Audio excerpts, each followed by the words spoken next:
In order to make others fall in love with you, you have to know how to speak to their listening.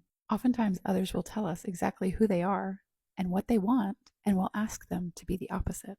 But in order to make them become obsessed with you, you have to empower their deepest desires. And I'm going to tell you exactly how to do that using the 6 profile lines in human design. By the way, if you're new here, my name is Tangi. I'm a human design teacher and coach. I use human design to help you feel good, or at least feel a little better. That's why I call myself the feel good expert. And according to human design, there are 6 roles or 6 costumes that we wear in this lifetime. You'll be able to understand your own role or costume by checking out your chart and looking under the section that says profile. There's a number, a slash, and then another number. The first number represents what your mind needs, and the second number represents what your body needs. With this understanding, now you can apply that to what another person's mind needs or what their body needs. So I'm going to describe each of the 6 profile lines to you. Do with this information what you will. Line 1 is the investigator.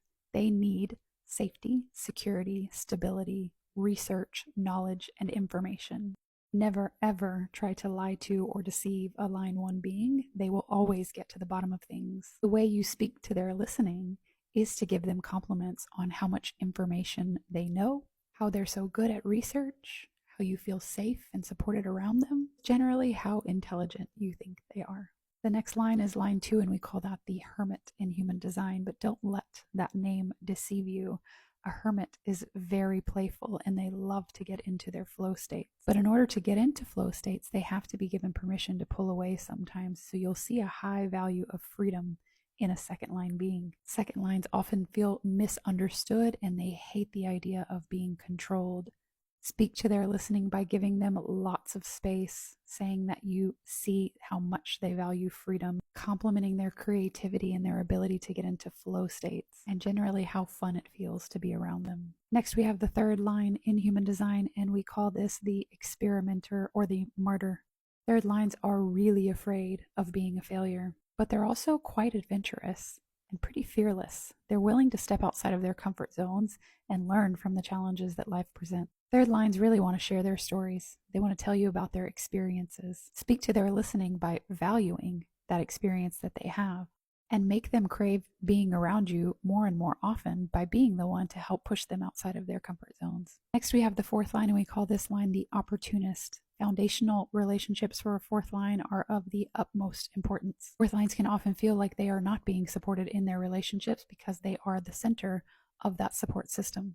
Speak to their listening by telling them how much you enjoy their company, their friendship, their companionship, and make sure you take time to do things that create a foundation for them. This may mean stepping up to support them when seemingly no one else will, or letting them know that you have their back.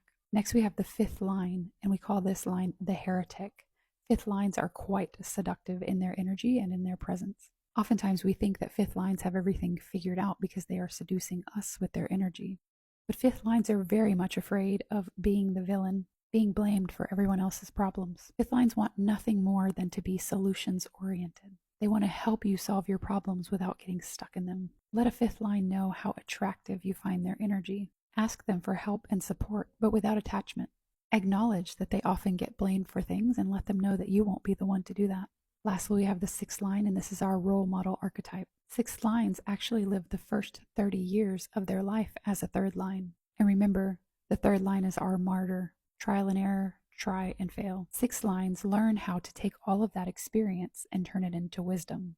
They want to be around people who see them as a role model. They take pride in their experience, and they do really want to help and support you by being the one you most look up to. Let them know that you're inspired by them, that you see and understand their experience, that you see how they've taken those challenges and really made them useful.